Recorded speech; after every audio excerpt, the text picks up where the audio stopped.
Hi, friends. Thanks for joining me for the webinar this week. I do apologize for those that had registered for it last week and had to reschedule. My family came down with COVID. Thankfully, it wasn't that big of a deal.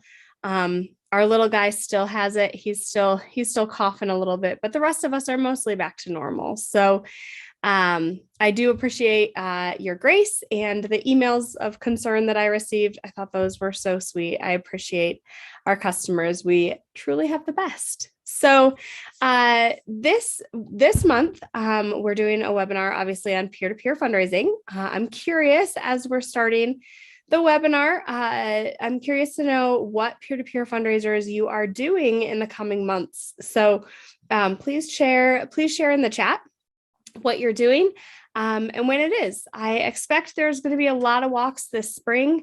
I was just thinking this morning that our local pregnancy center's walk is coming up in a couple months. So I'm looking forward to doing that. And I guess by couple, I mean 5, but it always comes faster than you expect. So please do share in that chat and keep that chat handy. I would really love to hear from you as we are progressing through the webinar today. My New Year's resolution is to provide you all with wonderful content that is really practical in these webinars and also to keep them a bit shorter. So hopefully come December, we can all say I kept to my resolutions. Okay, without further ado, let's go ahead and jump in. 3 keys to increasing peer-to-peer participation and revenue. I have to be honest, it was a little difficult for me to narrow this down to 3. When I came up with the topic, I thought, oh, that's going to be easy, no problem. And then I really just wanted to keep on going. So I think we could do a whole year's worth of webinars on peer-to-peer fundraising. So key number 1 that we'll discuss today is an event or campaign that is clear and inclusive. So it's hard to invite people to participate into something that you can't really communicate what it is, right? So if it's not super clear, it makes it a little more difficult. And then also if it's not inclusive, if you've watched our peer-to-peer demo, I share in the beginning of the demo about how I would not be participating I'm sorry.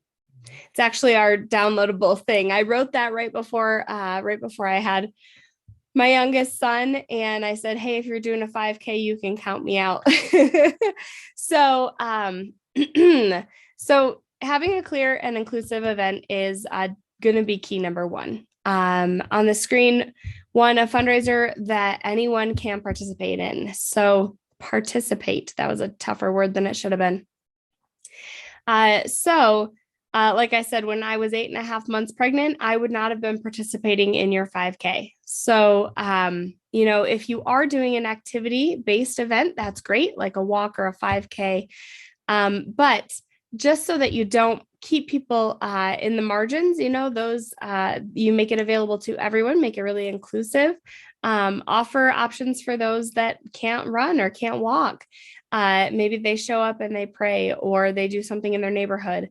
If they're out of town, I remember the first year that I really had to think about this. One of our major fundraisers at the pregnancy center I was working for at the time, one of our top walkers was going to be in England, I believe, for our walk. And she said, well, I'm not going to be able to participate this year. I'm going to be in England. And I hadn't really thought about encouraging people to still fundraise and not show up at that point. This was quite a while ago.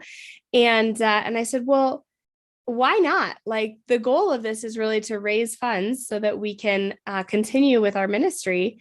And, we'll give you your t-shirt early. How about you send us pictures of what you're doing? And we can use those in promotion and such. And so she did that. She raised a significant amount of money that year, and it was great. So That brings us to number 2, something that people can show up to or not. They may have sports that they're committed to. They may have a vacation they're committed to. So if they can't make the event on a particular day, don't make that and don't let that be an excuse.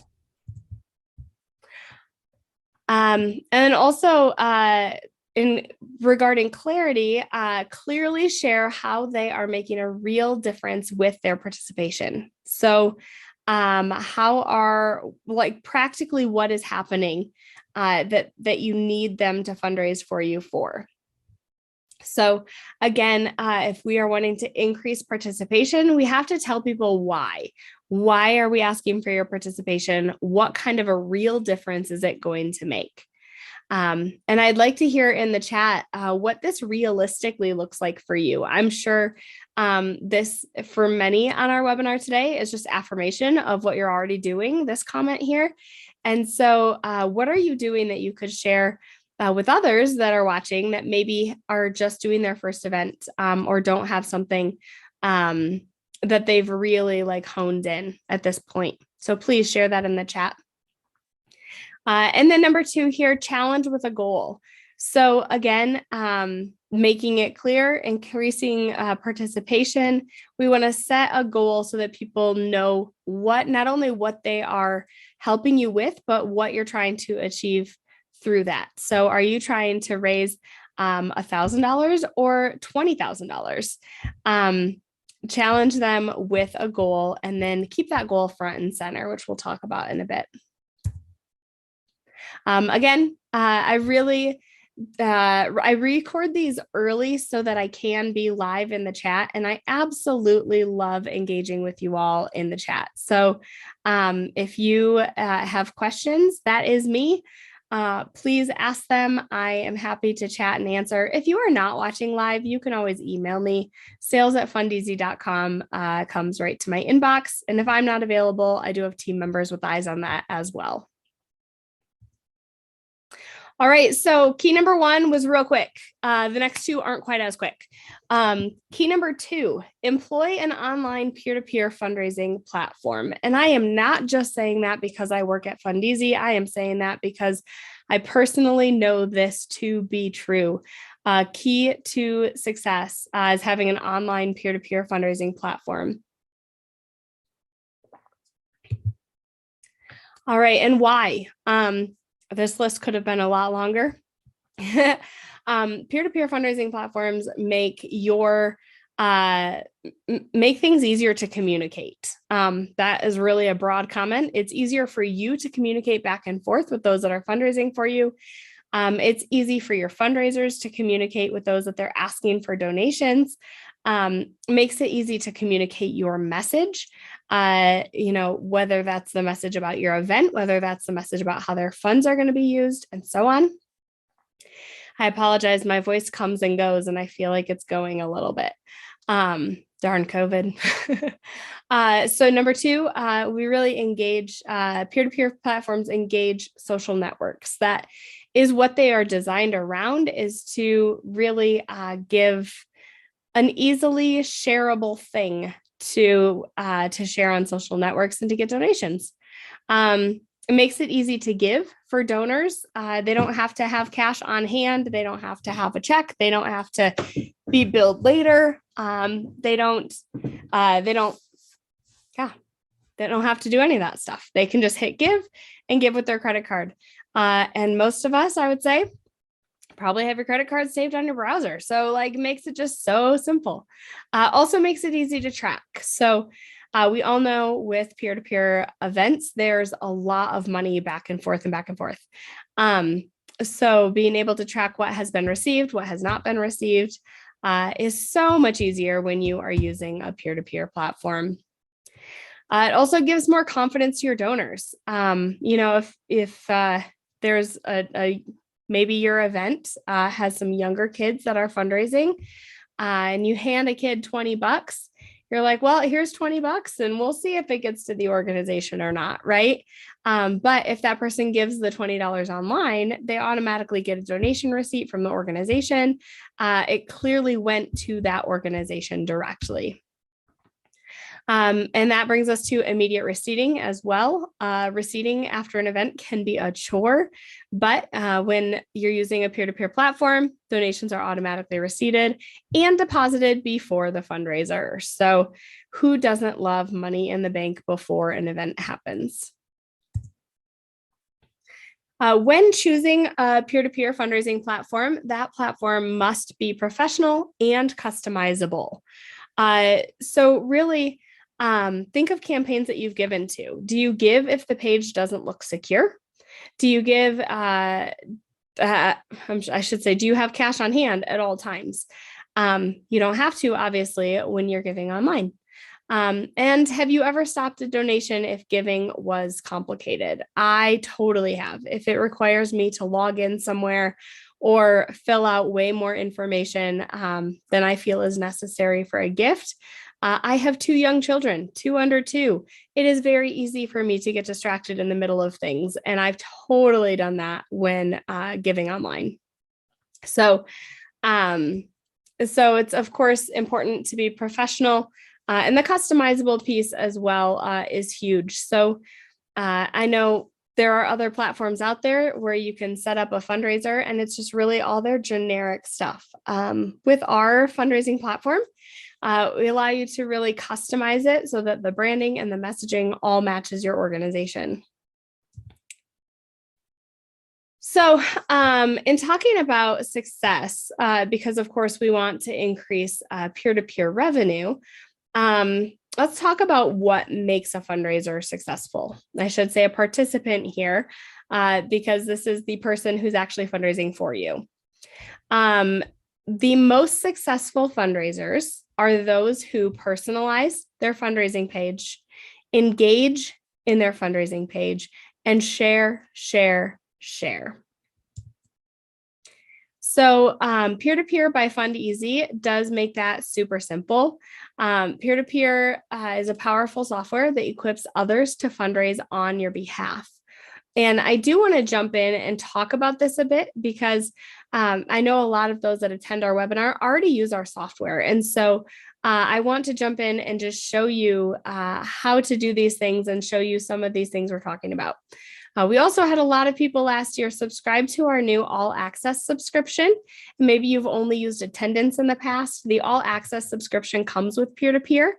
So if that's you and you're looking to do some new stuff, I'm going to jump in and show you just real quick some of the customization areas that you have and how you can really control that branding and that messaging. So we're going to do that for just a minute, and then we're going to come back and take a look at key number 3. All right, so here is an example of a fundraiser page. So on this page, you as the organization have some real estate here. So this can really help to make your fundraiser engaging to those who are just seeing it for the first time. Maybe they're a potential donor or a potential participant. So this is our 5K for Hope demo event. This is my demo fundraiser page. You can see the graphic up top here just kind of draws you in. And so that will be consistent across every fundraiser page, across every email associated with your event, and across your event webpage. This top section here is really the participants' real estate. So this is where they can customize it. And like I said, this makes all the difference in the world. They can customize it with their name, with a fundraising goal, with their own photos, reeling as a slideshow or as a video over here on the left. And then they also can write a welcome message. And this welcome message is where they can say why they're participating with your organization, why they're trying to raise funds for you. They can write updates, and those updates are kind of like an event blog. Every time you write one, you can share it on social media or through email. The most recent update is here on this main tab. There's also an updates tab, so you can see all the updates that were written with this fundraiser. So that really helps your walkers to stay engaged. Also, there's this section here about your event. So this is your real estate from here on down. So this is where the event's happening, when it's happening, map. You can also communicate a video, prizes if you have prize levels, highlight corporate sponsors, highlight beneficiary information. So you've got a lot of real estate there to really communicate what your event is all about, what your organization's all about, and to give shout out to those sponsors. Teams. We do offer teams within peer-to-peer. This is some good, friendly competition. I would say that if used well, this can also really help to boost your participation and your fundraising. So a lot of times you'll have like a MOPS group, a moms group through church, or dad's group or whatever. And so, they would say, hey, come and join our team. And that might bring in some other people who weren't thinking of doing this on their own, but, all my friends are doing it. I'll do it too. So teams are great. Each person on a team has their own fundraiser page. And then we do keep a list of top participants here as well. Within peer-to-peer, there's a million features that can be turned on or off. A million is only a slight exaggeration. And so this is nice to be able to have these things, but if that doesn't really fit in your model, you can turn that off. And then again, spreading the word. So that's super simple. Anyone visiting a fundraiser page can share that page and we make it easy. We have some social share buttons, or they can just copy the link right to this page. All right, and then the organization, the web page. So that was an individual's fundraiser page. This is what the web page looks like. So typically you'd link to this page from your website. This is where you communicate what your event goal is. We automatically track how you're doing toward that goal. And on this page, there's 2 calls to action. The first is join us. Be a walker, be a biker, be a stroller, whatever you want to be. Join us. So when folks register, they get a fundraiser page, or you can hit give. And so they could choose to support one of your fundraisers. And just like the fundraiser page, all of the event information is included on here. So is your leaderboard, your organization info, and your event sponsors. Okay, let's jump back into the topic of the webinar, but I wanted you to really have a visual of what this looks like when it's fully set up, and where you can communicate. And again, I'm in the chat. If you have questions, give me a shout. All right, communication. So communication is key. And I think if I were to go back to every webinar, I've probably made that comment in every webinar ever. Maybe only a slight exaggeration there. So communication is key for any fundraiser, but particularly peer-to-peer. And communication, because there are so many people involved, from the organization level to those that are fundraising for you, we're going to talk about communication from a couple different angles. Before we do, I wanted to talk about the rule of 7. You may have heard of this before. It's not a new term. It actually was coined in the 30s. There was a marketing study that showed it took 7 times of seeing something before people took action. And I've heard here and there, but I don't know if it's true, that it's now more because we're advertised to more. But 7 is still a really good rule of thumb. So I apologize for all the drinks I'm taking. My throat's a little bit of a struggle still. So when we think of the rule of 7, what does that really look like for your event? So if our call to action is that we want someone to register for our event, this is what that could look like. And this is a lot. So picture yourself as the recipient here, like someone you're wanting to register for the event. You've gotten a save the date. You saw an ad about this event in the newsletter. You got an email about it. You saw it in social media. You received a direct mail piece about it, and a postcard as well. And then maybe you got a phone call with a verbal ask. That is 7 points of contact. Now, assuming you saw all those, it may take you just that long to actually take action. Now, of course, for those of you that this is not your first event and you've done this multiple times, people are probably a little bit more apt to jump in after the third or fourth or fifth because they participate in your event every year. But for those of us that are doing new events, just think like you've really got to be letting people know about that event, because if they have to see it 7 times, that's a lot. And now you may have sent the save the date newsletter, email, posted on social media, sent a direct mail piece, sent a postcard, called people. That doesn't guarantee they saw all of those. They could have only seen 3.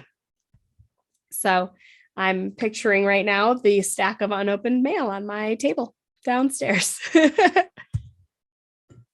Okay, so say the call to action is give. So now we're talking about your participants sharing their pages and asking their friends to sponsor them. Their friends may see their page on email, in a Facebook post, gotten a text about it, had a personal ask, saw it on Instagram. They received a request letter in the mail, and they got a phone call. That's 7. So your participants, I feel like sometimes if this is a new fundraiser, they think, oh, I signed up, I have this fundraiser page. People are magically going to see it and give. And you're lucky if it works that way, but typically it doesn't. And the most successful fundraisers are the ones that really share their page and share it in multiple ways, multiple times. And we'll dive into that a little bit more here in a sec. So share. Fundraisers really should share their pages regularly. The last 2 weeks before the event, I'd even encourage daily, sharing it one way or another. You don't have to inundate on Facebook. You don't have to inundate on Instagram, but sharing that page at least one way per day for the last 2 weeks will really help. So email, texting, social media, even snail mail, and nowadays, we're also used to scanning QR codes. If you're sending any snail mail about your event, I would totally drop a QR code in there. Just make it easy for people, because the registration's online, the fundraising is online. Make it easy for them to get online and to your event without getting distracted by whatever they had open in their browser before. So again, guilty. Also use video. So this is... this could be twofold. I wrote this for your fundraisers, but also for you. Like, use video. We all engage pretty well with video. And for your fundraisers, for sure, make sure they're taking advantage of the updates tool. I always see a direct correlation in those who write updates with those who fundraise more. So top fundraisers typically have written updates. You'll want to model this to your fundraisers. So it's one thing to tell people how to do something. It's another thing to show them. We actually have a freebie for you today, which I'm so excited about. And it is some email templates. So we have 5 email templates for you that you can literally copy and paste into our peer-to-peer platform and send out to your fundraisers. So you don't have to recreate the wheel. You can, of course, add to them or modify them, or, send more emails, but that gives you a great start. And I'm going to go over that with you here in just a minute. And then also keep in mind that people don't read every email. So it is okay to be redundant as long as you're being clear, concise, and compelling. Actually, during our rebrand, I learned this for myself. It's one of those things like it, but then you have to really learn it through experience. And that is, I figured, hey, I'd been telling people that Ministry Sync is now Fundeasy for like 4 months. They have to know, right? And so I kind of started leaving that out a little bit in some of our communication. And it was surprising that I would still hear from people that are like, wait, what? Who's Fundeasy? Wait, that's Ministry Sync? So yes, I knew this. People don't read every single email. So it is okay to say the same thing over and over and over in different ways. In fact, the more I research marketing, the more I learn that that's actually what you should do. Like, you don't need to have a million different messages. Have the same message. Just say it in different ways. or the same way, because people don't read everything. Okay, so I want to jump into this freebie that we have for you. And also, before I do, I want to show you all of these things that we were just talking about with communicating and sharing. I would be remiss if I didn't show you how to do that. So let's jump in and I'll show you. All right, so I am going to quick show you these communication pieces on the fundraiser page, and then we'll get to your freebie and the admin side. So when viewing a fundraiser page, there is a login option in the top right corner. Let me just log into this fundraiser page. My years and years of doing demos makes that just roll off the tongue so easy. Probably didn't need to tell you that, but anyhow. Okay, so when you're logged into a fundraiser page, there's all these little yellow edit buttons that allow you to edit different pieces of that page. This is where your participants would go to add a welcome message. They can add that right here, hit add welcome or edit message, I guess. They can write updates. They can do that here. When writing an update, they can upload a photo, they can choose a subject, they can write a message, and there's also some auto sharing options. So these you can share on before or turn on before sharing your update. You can choose to email updates to your donors. What this does is it keeps those people who have already supported you engaged. And I cannot tell you how many times I've heard from others and experienced it myself that when donors get your updates, there are many times that they will give a second or third gift. So just because you're kind of keeping them posted on the progress and they're like, you know what, I can do a little more. So that's great. And then you can also choose to email updates to your team automatically. And if you use Twitter, you can choose for Fundeasy to automatically tweet your update. It would tweet the subject and then link back to the update. Once you've published an update, you can share that update as well. There's social sharing options. Sharing it to Facebook would just generate that as a post that links back to the fundraiser page. So again, just sharing that page and keeping it very visible. There's also this help link in the upper right corner at all times.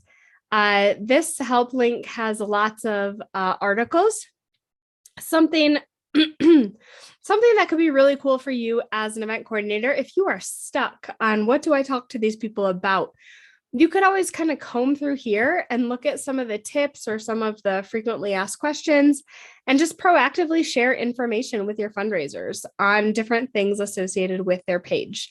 This is a public knowledge base. You don't have to log in to view the articles. So if you were, for instance, to want to email people about tips for increasing success, right? You could just include this link in the email that you're sending to your participants. So that was just a little bit, probably more info than I was intending on going into, but that was bad grammar, but you know what I mean. So anyhow, this is how your fundraisers can write updates and can share their page. All right, let me jump into the admin tools here real quick. If this is new to you, let me just give a quick overview. The event tools are on the left-hand side. Within Fundeasy's peer-to-peer platform, you do have this great dashboard that gives you at a glance statistics for your fundraising progress, how many folks have signed up, how many have given, how long until your event. Also shows you what percentage of donors have covered processing fees. That's a beautiful thing within the peer-to-peer platform is that donors can. Generally, we see 60 to 80% of donors covering those fees. Mine's a demo, so there's no real transactions, so there's no real data there. But anyhow, over here on the left, like I said, are all of your tools, including your ability to send email invitations, inviting people to show up as a participant. Your column browser, which is where you see all of your transaction data, all your registrants, and then donations associated with them. You can do lots of things in here as far as your transactions are concerned. Your manage registrants tool is basically your team manager, where you can see who's on a team, who's the captain, add people, move people, and so on. Send email is here too, I should say. We're going to come back to that. And then you've got, your sponsors, your name tags, recording attendance after your event, your reports, some invoices, receipts. So we do automatically we automatically receipt your donations for those folks that give online, but you can generate printed invoices and receipts here too. So quick overview for anybody that is not familiar with this tool. Let me show you real quick the send email tool and the freebie that we have for you today. So within send email, you are able to send emails that are branded for your event. And you can send them to different segmented groups of folks. So you can see here in this event, we've got team captains, liaisons, participants, donors. You could email those segmented groups, or you can choose specific registrants if you want to email 1 or 2 people. The freebie that we have are these 5 email templates. So we're going to send you a link to this Google Doc, and the instructions are on the first page. And then we have 5 different templates available for you to literally copy and paste and include when you're communicating with your participants. So I want to show you how this works and just kind of clarify a couple things here. So this is a really amazing template. Props to my teammate Andrea for this. She actually wrote these emails and put this together for you. So each page has formatting tips in red at the top. These are things that when you copy and paste will not carry over. So after you've done your copying and pasting, you'll want to go through these formatting tips. But you'll notice there's several links within the emails. Those will carry over, so you won't have to relink those. There's also variables throughout. Variables are these weird looking words that have percent symbols on either side. So these are going to pull in data from somewhere else within your event. So here, when you're emailing folks, it's going to pull in their first name. It'll pull in your organization's name. And I think those are the only variables in that one. This one has a variable for how many updates are written.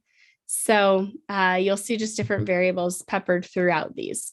That means that you don't have to personalize these for each person. The system takes care of it automatically. So I'm going to just show you how to do this one. We'll go through it together. So you'll go through, you'll just copy this. And then here in Fundeasy, we're going to say who we want to email this to. Typically, it's going to be all participants. You can change your from name. You can change your from email. And you can type the subject in here. And then just go into the body of the email and literally paste what you have on your clipboard. Now, this there are 2 formatting tips with this one. We just need to bold these lines because that bolding did not carry over. So I'm just going to bold this and bold this and call it a day. You can, here, let me actually show you one other thing. I like to include a signature in all of my emails. So I have actually an image that I use.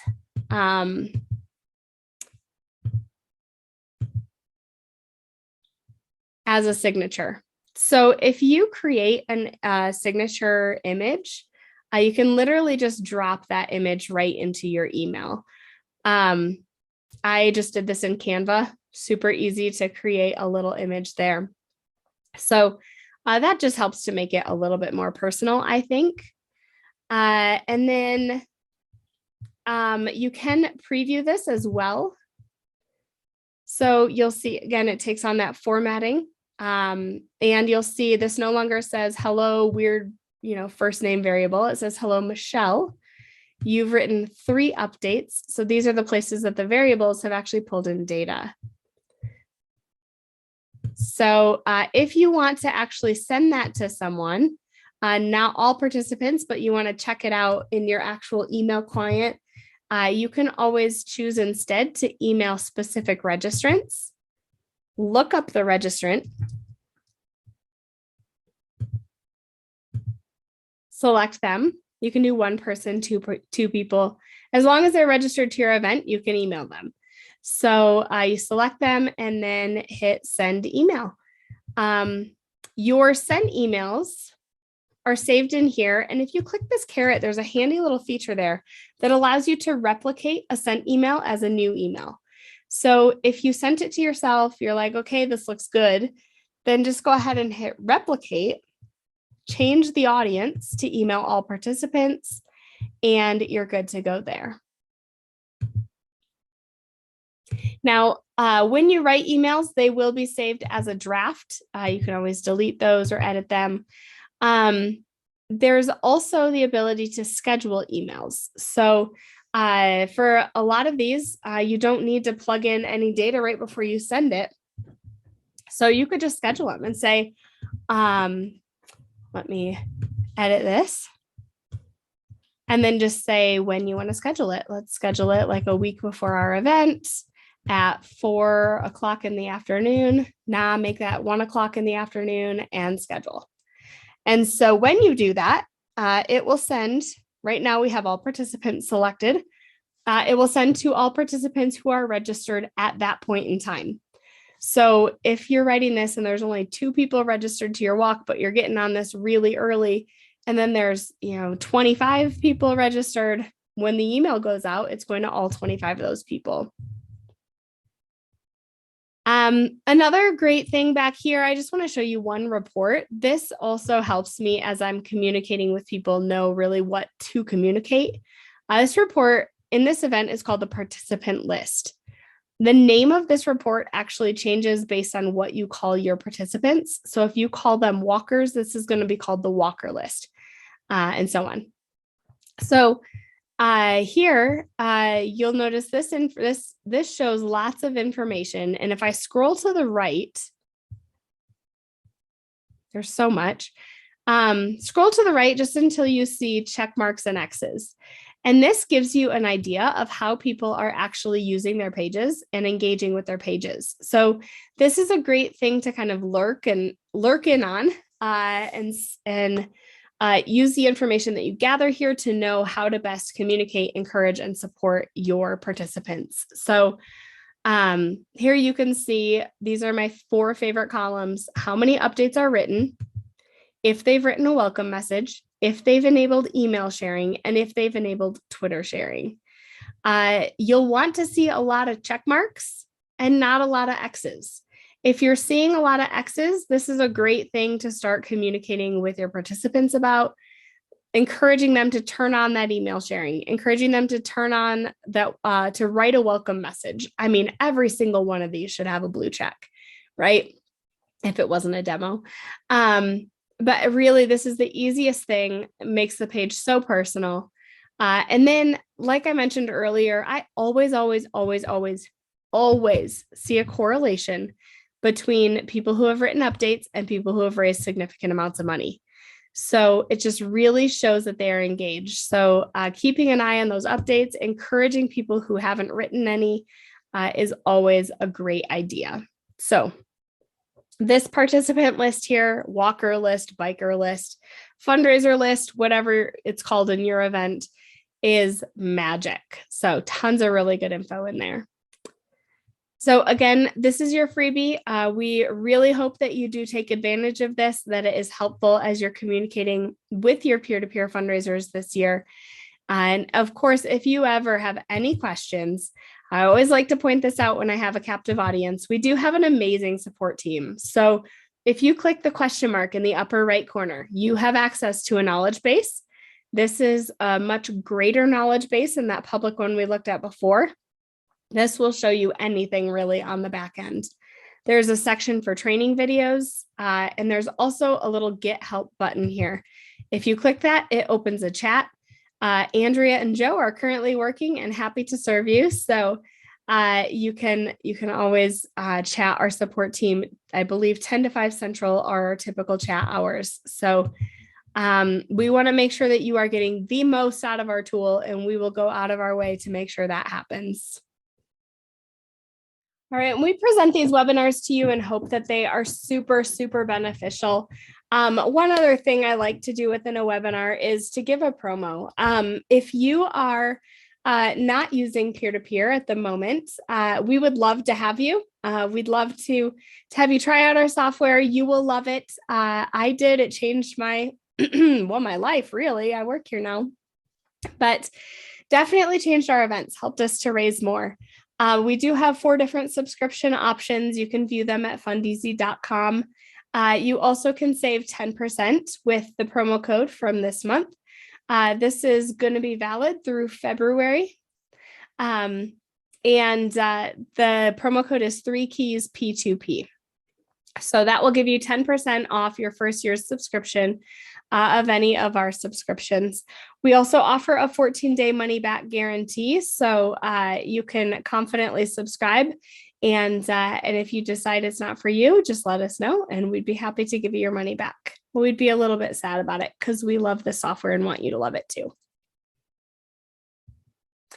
All right, so in conclusion, these are the 3 keys we discussed. Key number 1, an event or campaign that is clear and inclusive is going to be a key to a successful event. Key number 2, employ an online peer-to-peer fundraising platform.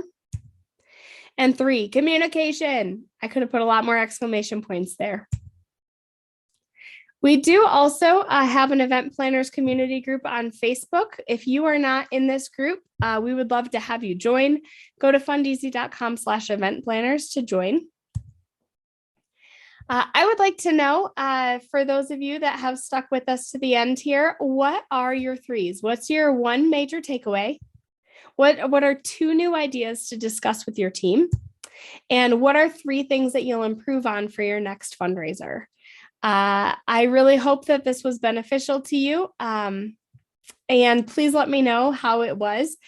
Please also let us know of some webinar topics that would be helpful for you for the future. I love having guest speakers on, love covering topics that you all have requested. So if you wouldn't mind taking the post-webinar survey and just letting me know what topics you would like to have discussed, I read those surveys and look forward to hearing your suggestions. All right, that's all I have for you. Try to keep it a little bit shorter today. I hope it was. I hope it was helpful, beneficial. I look forward to hearing from you all, and I just hope you have a super, super blessed day.